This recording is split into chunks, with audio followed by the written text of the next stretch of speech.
The Kickoff, sponsored by Guerrero and Guerrero, the injury attorney. Yeah, welcome to the Kickoff, the area's only 30-minute high school and college football show. Tonight. Off to a great start. Great start. I'm batting 0 for 1,000 right now. I'm off to a great start. You know that guy right there, the legendary Corey Diaz. I'm Chris Immersion, talking high school and college football all 30 minutes long. Let's start with West Monroe. After beginning their season 2-0, West Monroe suffered their first loss of the season last Friday. Longview defeated the Rebels 17-7. The Lobos turned the ball over early. That led to a Caden Morris touchdown. Afterwards, Longview's defense held West Monroe to 151 yards. 137 of those were on the ground. On offense, John King's team scored on 3 consecutive possessions. Jerry Arledge Company have another tough game this week at home versus Evangel. The Eagles have dropped 2 straight, including 1 loss to Bastrop. You know, we've played them, I think, 7 times, and our record is like 1-6 against Evangel. So they're still a very capable offensive football team, and I'm talking about Evangel. We're going to play hard. We're going to play our hardest, and hopefully we will gain something from having played the tight game that we played last week. Corey, you and I were talking before the show. Bastrop has had 1 win versus Evangel. We're both kind of scratching our heads a little bit like, wait a minute, 2 + 2 is what? Yeah, I was looking up Evangel earlier today, and it's kind of one of those things where I can't really wrap my brain around exactly what kind of team they have. Yeah. Obviously, they opened up against Magnolia, which was the team that almost wasn't even able to field a football game this year due to some equipment stuff and whatnot. Our friend Tim Owens is reporting all over that. And so then they lose to Bastrop. You know, they had a chance to tie the game there late in the 4th quarter, but Bastrop's defense held up strong, and so they dropped that one.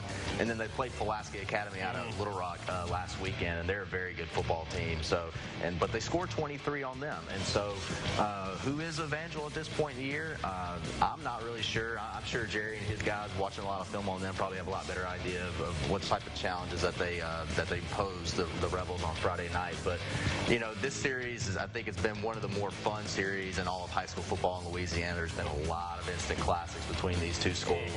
Tradition rich. You know, these schools usually win a ton of ball games every year. I'm expecting nothing but another instant classic in Rebel Stadium on Friday night. And again, as Jerry said, they are 1-6 versus Eagles all time. Well, the road gets tougher for Neville after they pulled out a victory last Friday in the final moments. The Tigers were in danger of losing their first game to Ouachita since 2010, but Mickey McCarty's crew prevailed 38-35. Javon Carr scored the go-ahead touchdown for Neville with 24 ticks left. And shout out to Lions running back Xavier Lewis, 145 yards and 2 scores. Tigers are preparing for St. Thomas More in Lafayette on Friday. The Cougars are Division II runner-ups to U-High, who Neville beat, of course. They scored 50-plus points in 2 consecutive weeks. Big quarterback, big physical kid that throws it all over the yard, and got some wide receivers who can really go get it. So offensively, they like to throw it around, but they'll also run it at you. So they're balanced. They do a good job. Defensively, they're very stingy. We're on the road, obviously, in their backyard. So, you know, we look forward to the challenge. Corey, how tough is that Neville St. Thomas More game going to be? I'm looking forward to it. I wish it was something I wish it was a game that I was able to cover this Friday night. You know, Caleb Holston, their quarterback, was able to watch his game in the Dome last year in their state championship game. The kid is for real. I'm surprised he doesn't have an offer from all 130 FBS schools because he's that good. You know, and then, you know, what's funny is looking back to last week, I thought Xavier Lewis's, you know, performance against Neville's defense was the week prior. Shut out U-High.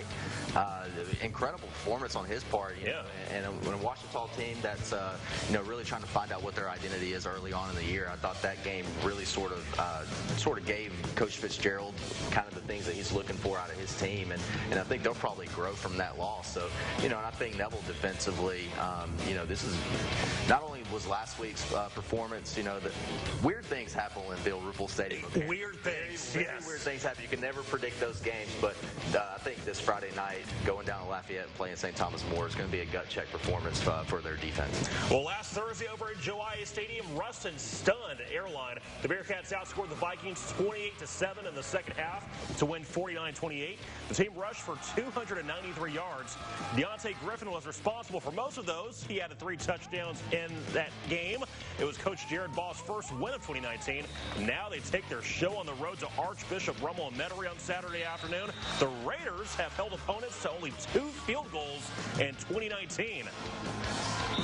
Well, I think it's all in preparation for what it is we'd see in the playoffs.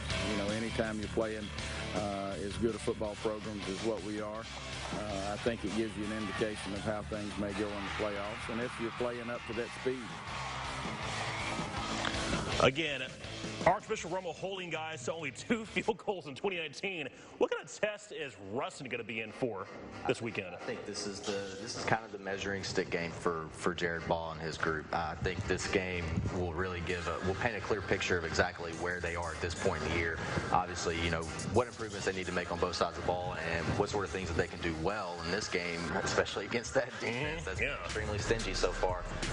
You know, it's going to be a challenge. You know, they knew coming in offensively there was going to be a bit of a learning curve. You know, Eric Outley's no longer there at quarterback. You know, a guy that started a bunch of games for Ruston Howard the last 3 or 4 years.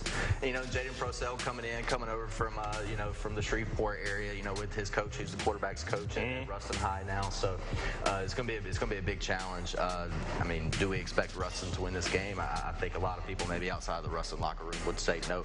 But crazier things have happened, especially here in Northeast Louisiana. Exactly. You know, making a long road trip, you never know what your team will do. So I'm excited to hear how they perform Saturday night, which is kind of weird. Oh, yeah, those Catholic League schools in New Orleans love playing Saturday afternoon for whatever reason. Hey, one thing that's weird about Archbishop Rummel, I shouldn't say weird, but pretty cool, they beat teams who are the top squads in other states. Oak Grove out of Mississippi shut them out. They beat Charlotte Catholic out of Charlotte, North Carolina, held them to a field goal. I mean, they are beating teams like Powers from all over the country, man. It's crazy. Absolutely. I mean, you know, like we said, Ruston with a lot of new guys at certain key positions. It's going to be a really tough game for them. But you know, obviously, get out of it healthy. You know, and then you come back and you're on a short week, which is weird for a high school football team to say. So you hope there's a lot of positives that they can get out of this game. Absolutely. Well, Corey mentioned it beforehand. We have no local matchups, no local teams going at it. Well, we do have some. Actually, Bastrop and Richwood, despite most of the out-of-town matchups, these two's going at it once again. Richwood will host the Rams, Battle of the Rams on Friday. Tough start for Richwood in 2019. Marcus Yanis' crew is 1-3 in his first year over there. They were on the short end of a defensive battle with Franklin Parish last week, 18-12. They haven't scored more than 2 touchdowns this season.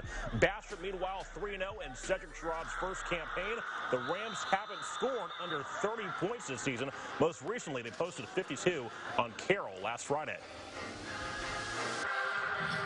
The ability to run the ball and kind of be balanced, a little run, a little pass, and execution. Still kind of evaluating what our growth is. I think the last 2 weeks we've kind of gone in the wrong direction as far as where we were for the Jamboree in week 1. Hey, Corey, about 30 seconds. Bastrop 3-0. Did you see that coming? No, I didn't see it coming, but, you know, shout out to Coach Sherrod and his group for, you know, sort of rallying the troops there after a kind of a tumultuous, you know, coaching change and what have you. So shout out to them. You know, who knows? Maybe they can get up a lot of momentum before they enter district play, and then you never know what happens in there. You never know. Up next in the kickoff, more local matchups to preview. That includes a battle for Richland Parish, Mangum, and Dale High Charter. Next in the kickoff on Fox 14.